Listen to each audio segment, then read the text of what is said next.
நம்ம இன்றைக்கி பார்க்க போகிறது பாண்டியன் ஷோஸ். நம்ம சேனலில் ஃபாலோ பண்ணுங்கள், சப்ஸ்கிரைப் பண்ணுங்கள்.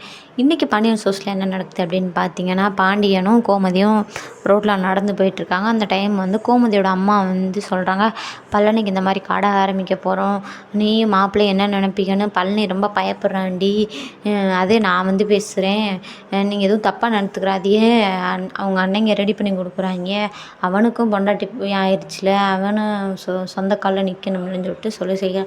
அது கோமதியும் பாண்டியன்னு சொல்கிறாங்க, அவனுக்கு கடை ஆரம்பித்தா நாங்கள் சந்தோஷமே படுவோம், நல்லபடியாக ஆரம்பிக்கட்டும் அப்படின்னு சொல்லிட்டு இருக்காங்க. அதுக்கப்புறம் பார்த்திங்கன்னா நம்ம மீனா வந்து பேக் பண்ணிக்கிட்டு இருக்காங்க. தீபாவளிக்கு சுட்ட பலகாரம் சாப்பாடு எல்லாமே வீட்டுக்காரருக்கு. உடனே கோமதி வராங்க. வந்தோடனே என்னடி பண்ணுற, சாப்பாடு இதெல்லாம் பேக் பண்ணுறேன், யாருக்கு, அவனுக்கு. ஆமாம். வீடு வந்தோடனே எங்கடி சாப்பாடுன்னு கேட்டாருன்னா என்ன செய்கிறது, அதையும் எல்லாத்தையும் எடுத்து வச்சுருக்கேன். சரி கொண்டு போஞ்சோன்னே மீனா உடனே சாப்பாடெலாம் எடுத்துகிட்டு அங்கேருந்து கிளம்புறாங்க. அங்கே போனோன்னா ஃபோட்டோஸில் செந்தில் மட்டும் உட்காந்துக்கிட்டு இருக்காரு. வருவியோன்னு பார்த்துட்டேன், நல்ல வேளை வந்துட்டேன் அப்படிங்கிற மாதிரி வந்து செந்தில் ரியாக்ஷன் கொடுத்துட்ருக்காரு.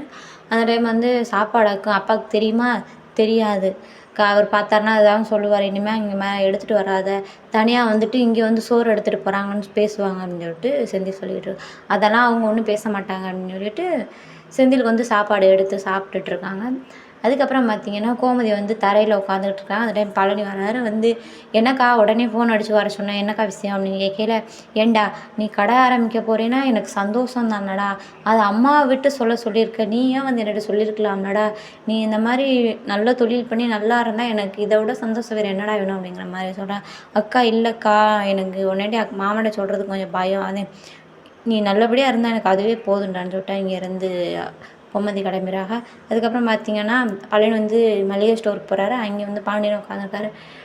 பழனி நீ உட்கார்றா அப்படின்னு சொல்லி, இல்லை மாமா வேணாம் அப்படின்னு சொல்லிட்டு சும்மா உட்கார்றா அப்படின்னு சொல்லிட்டு சொல்கிறாரு. சொன்னோன்னே இல்லை மாமா சும்மா சொல்லுங்கள், அவங்க அம்மா சொன்னாங்க அக்காட்ட பேசுனியா அப்படின்னா, பேசினேன் மாமா அப்படின்னு, நீ வந்து கடை ஆரம்பிச்சுன்னா எனக்கு சந்தோஷம் தான்டா, நீ என்னோட இன்னும் நல்லா வளர்ந்தீன்னா எனக்கு சந்தோஷம் தான்டா அப்படின்னு சொல்லிட்டு சொல்லையில் உடனே சரவணன் சொல்கிறது, இந்த மாமா கடை ஆரம்பிக்க போகிறாரு. ஆமாடா உனக்கு தெரியாதா, தெரியாதே மாமா சொல்லவே இல்லை, இனிமேல் உன்கிட்ட எதுவுமே ரகசியம் சொல்ல மாட்டேன் போ மாமா அப்படின்னு சொல்லிட்டு சரவணன் சொல்லிட்டே, மாப்பிள்ளை இல்லைடா அப்படின்னு மாமா சும்மா சொன்னேன் மாமா வாழ்த்துக்கள் அப்படின்னு சொல்லிட்டு சொன்னதோட இன்றைக்கி சீரியல் முடிஞ்சிச்சு. நாளைக்கு என்ன நடக்குதுன்னு நாளைக்கு பார்க்கலாம்.